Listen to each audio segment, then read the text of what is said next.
or not. You know what? You know what? One movie that Bruce did see that neither you and I or I did see, Eric, is this movie called Starling Girl, which unfortunately Eric and I both wanted to see this, but I was saying the aforementioned idiots and fools.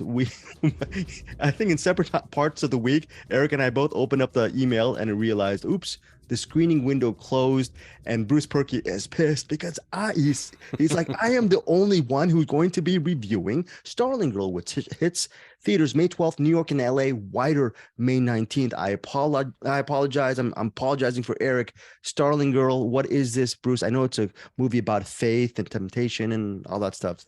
Eliza Yeah, Scanlen. Yeah. yeah, you kind of got that right. By the way, God might stop my review. I have storms coming through, so if I just disappear, you know that I'm in trouble. But yeah, so Starling Girl, directed by Laurel Parmet or Parmet, I don't know how to pronounce it. The two main characters really you need to know are Jem, a 17-year-old girl, played by Eliza Scanlen, I believe, if I got it right. Yes. She really is kind of the lead of this movie. She kind of holds it down. And then Owen, played by Lewis Pullman. So the basic concept is this: you start out and you see kind of like you're in a small Kentucky church, and there's kind of the teenage girl like worship dancers, right? They're all up there in their white dresses and they're dancing and everything. And one of them is Jem, and she's just one of the girls. But when she gets done and she's talking to her family, and you have one of the elder women of the group comes over to her and says, I need to pull you aside and talk to you, and said, like, I could tell you picked out your clothes. And this is the beginning of kind of the tone, this insular, very highly religious little Christian community. And they come up and they're like, we have to tell you, did you pick out your bra today? Because the lines can be seen through your dress. And then, of course, that's the attitude of the people in this group. So she of course is hurt and she feels terrible because she feels like she did something wrong, and she's out crying. And while she's out there crying, she meets Owen. And Owen is an older, probably like mid late 20s youth group leader guy. He has been away like in South America on a mission for months and months. He's married. He's sitting there outside smoking, and she's crying, and they kind of spark up a little friendship. And thus begins the problem, because this is like the same as living in a small town, right? You are in this small religious community within this small town. Everybody knows everybody.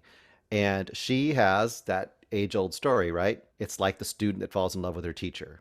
She is immediately attracted to this kind of rebellious in their world, right? He went to South America, and he's like, he's a little bit off the beaten path, and she's like really really interested in him, and she shouldn't be, because he's married and because she's a 17-year-old girl. And that's kind of the basis of the tension, is what will happen, and is he going to let her infatuation kind of bleed through and become more than that. This could be melodramatic, this could be just a melodramatic, like romantic, I guess, drama. But I think what this movie does that's really good is, first of all, it has a really keen eye for her character. And second of all, it seems like it's written from somebody who's been inside of these kind of communities before, because it seems very real. The way that these little micro tensions, these kind of really petty things happen, and the way it really keenly observes how all of these decisions that men that are in higher positions in this community could make, including the good guy, right? This Owen guy, the decisions he could make, and how they are constantly making bad decisions, and they don't pay the price. Because if you're a woman in this kind of community, you're going to be the one that pays the price. And I'll kind of leave it at that. I think it's really, really keenly observed. I think it has some great drama to it.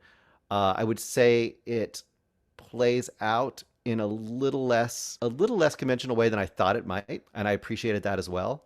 There is a very final beat that didn't quite work for me, but that's a super minor gripe. Otherwise, I think this is a very, very solid, interesting drama. Were you surprised that you liked it? Meaning, what it was Well, presenting, I was and surprised it was so smart and so non-cliched. Like, it has a cliched setup, right? So this could so easily be schmaltzy melodrama. This could be like a Lifetime movie, right? If it was done wrong. But it isn't, and it's really smart, and I think that's what surprised me. This is a okay. good movie. Wow.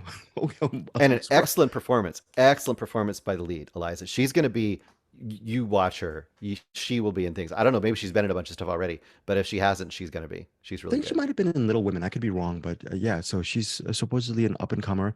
And Lewis Pullman, He's good Bruce. too. He's really good too. I mean, he's like the guy, he's the cool kind of indie guy within that world, so that all the girls are going to think is so dreamy.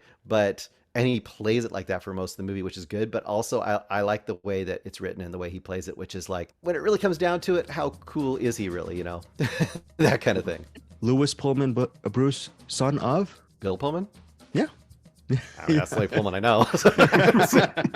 Am I being quizzed here? I don't know. Yeah. Son of Larry Pullman. So, yeah, Larry Pullman. Ezekiel Pullman. Okay, so that is Starling Girl again, May 12th in New York and Los Angeles, and then wider release on May 19th